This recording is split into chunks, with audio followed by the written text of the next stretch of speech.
आप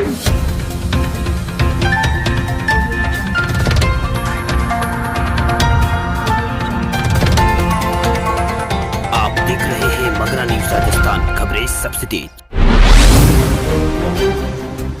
राजस्थान में corona positive का कुल आंकड़ा पहुंचा 1282। 18 अप्रैल की दोपहर तक 53 नए राजस्थान में केस। राजस्थान में कोरोना पॉजिटिव की संख्या लगातार बढ़ रही है। अब ये संख्या 1282 तक पहुंच गई है।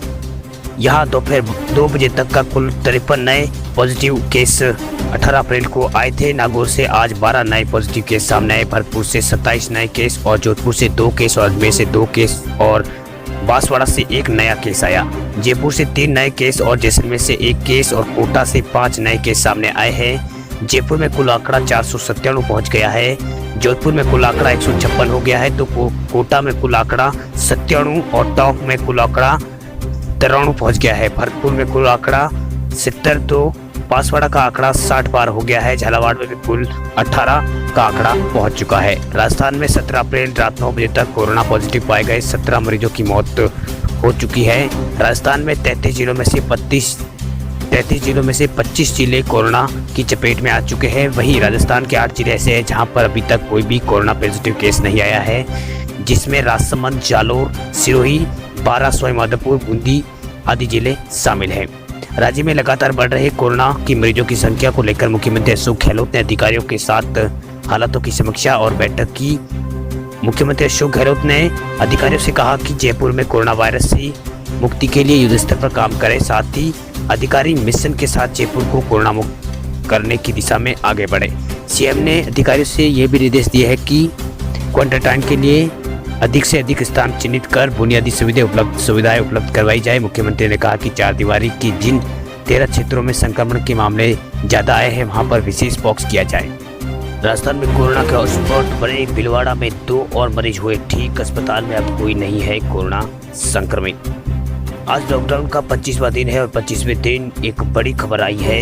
इस उद्देश्य से देश में लॉकडाउन का फैसला लिया गया था, उसके सफल होने की तरफ हिंदुस्तान बढ़ रहा है। राजस्थान में कोरोना के हॉटस्पॉट बने भीलवाड़ा ने कोरोना को मात दी है। 2 और मरीजों के ठीक होने के बाद जिले में किसी भी अस्पताल में कोई भी कोरोना मरीज नहीं है। इससे पहले भी कोरोना से निपटने के लिए भीलवाड़ा मॉडल की देश भर में काफी चर्चा हुई थी।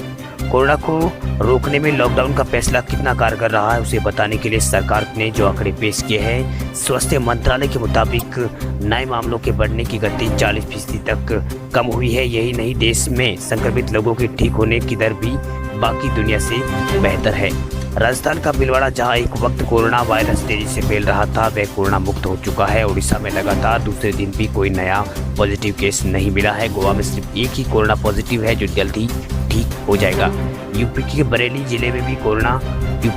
जिला भी कोरोना से मुक्त हो चुका है। ऐसे में देश के 17 राज्यों के 27 जिले जहां कोरोना की महामारी पहुंची तो है, लेकिन अब 2 हफ्तों के अंदर ही वहां कोई नया केस नहीं आया है। केरल, छत्तीसगढ़, हिमाचल प्रदेश, उत्तराखंड, बिहार में भी कोरोना काबू में होता दिखाई दे रहा है। सबसे बड़ी राहत की बात यह है कि देश में 325 जिले अब तक कोरोना से संक्रमित एक भी मरीज नहीं मिले हैं। भीलवाड़ा शहर राजस्थान में कोरोना वायरस का एक हॉटस्पॉट था, जहां जिला प्रशासन द्वारा किए गए कार्यक्रम, आकस्मिक रोकथाम और उपायों के जरिए वायरस को संक्रमण को सीमित कर दिया गया है। भीलवाड़ा में एक डॉक्टर को कोरोना संक्रमण होने की वजह से पूरे शहर में कोरोना पॉजिटिव मरीजों की संख्या में अचानक बढ़ोतरी हो गई थी, जिसके बाद जिले की सभी सीमाओं को सील कर दिया गया था। सभी निजी अस्पतालों और होटलों को प्रशासन द्वारा अधिग्रहित कर लिया गया था। इसके अलावा घर घर स्क्रीनिंग कर फैसिलिटी दी गई। शहर के अंदर भी जनप्रतिनिधि और सामाजिक संगठनों, यहाँ तक कि मीडिया के आने तक भी रोक लगा दी थी। शहर के अंदर ही प्रशासन और पुलिस चंद अधिकारी वहाँ पर मौजूद रहे। लोगों ने सोशल डिस्टेंसिंग की पालना करवाने पर जोर दिया जा रहा था। पुलिस की तरफ से घरों में कच्चे और जरूरी सामान मुहैया कराया जा रहा था। जिन गरीबों को खाना नहीं था उनको भी भोजन की व्यवस्था की जा रही थी, जिसके बाद भीलवाड़ा ने ये जंग जीत ली है। राजस्थान में 31,000 शिक्षकों की भर्ती निकालने का इंतजार। शिक्षा मंत्री ने रीट सिलेबस की और चयन की कंफ्यूजन को किया दूर। राजस्थान के शिक्षा मंत्री गोविंद सिंह डोटासरा ने रीट को लेकर कंफ्यूजन के अभ्यर्थियों का कंफ्यूजन को दूर कर दिया है। उन्होंने कहा कि रीट सिलेबस एनसीटी सिलेबस के मुताबिक होगा। एनसीटी का सिलेबस 2011 की गाइडलाइन के मुताबिक पहले से निर्धारित है, जिसके आधार पर रीट परीक्षा का आयोजन किया जाएगा। पाठ्यक्रम एनसीटी के 2011 के सिलेबस ही है, इसलिए उसमें युवा किसी तरह का कोई बदलाव नहीं किया गया है। जो युवा रीट की तैयारी कर रहे हैं उनके लिए ये बेहद महत्वपूर्ण है कि घर में एक टाइम टेबल बना ले और उसकी मुताबिक तैयारियां कर ले। शिक्षा मंत्री ने कहा कि रीट फर्स्ट ग्रेड एग्जाम होना जरूरी है। 2 अगस्त को रीट और सितंबर में व्याख्याता के एग्जाम होने हैं। इस प्रस्तावित तिथियों में अभी कोई बदलाव नहीं आया है। जब हम रीट के आवेदन मांगेंगे तब करीब 3 माह का समय चाहिए, जो आपकी तैयारी के लिए भी पर्याप्त है।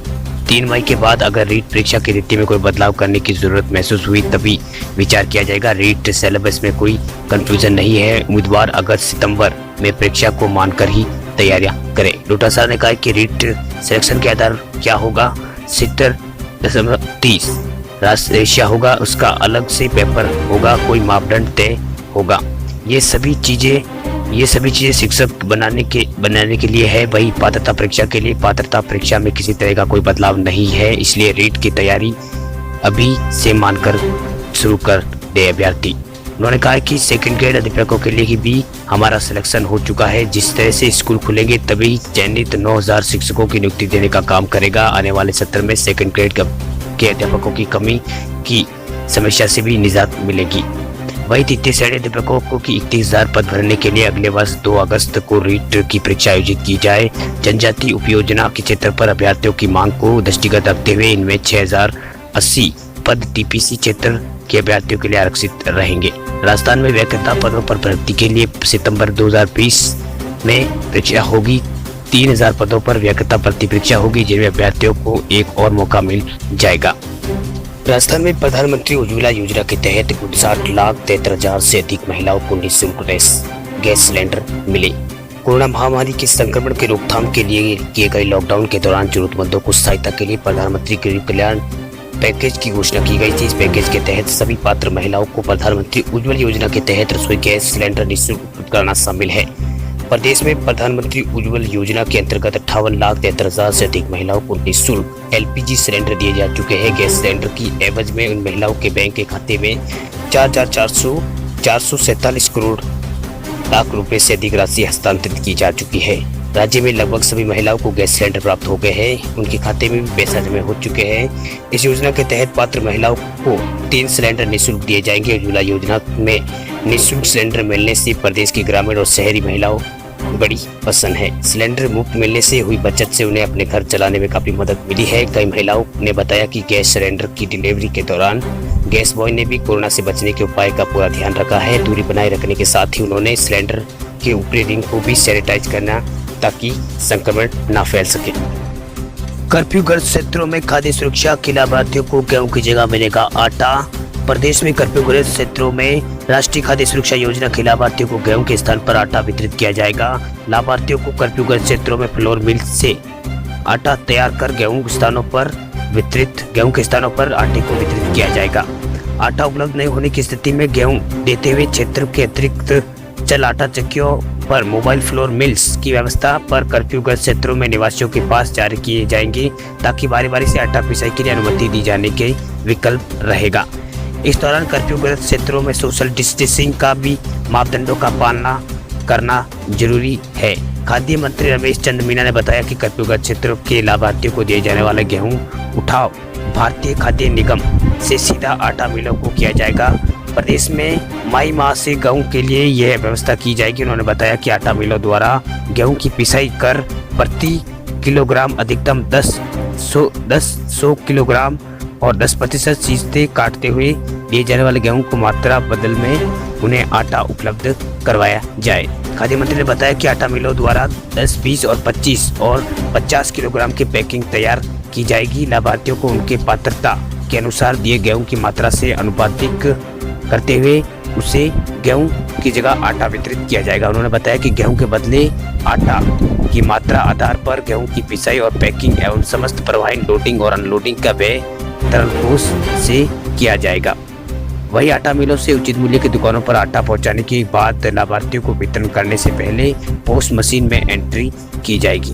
प्रदेश में जो कर्फ्यूग्रस्त क्षेत्र नहीं है वहां आटा की मिलें और चक्कियां खुले रहने के लिए निर्देश जारी किए गए हैं। कर्फ्यूग्रस्त क्षेत्रों में खाद्य सुरक्षा योजना के लाभार्थियों के अलावा अन्य जरूरतमंद परिवारों को निःशुल्क ड्राई राशन सामग्री में गेहूं आदि के रूप में वितरित किया जाना है। ऐसे प्रकरण में दानदाताओं को ड्राई राशन में गेहूं का अनाज के स्थान पर आटा देने हेतु प्रोत्साहित किया जाएगा।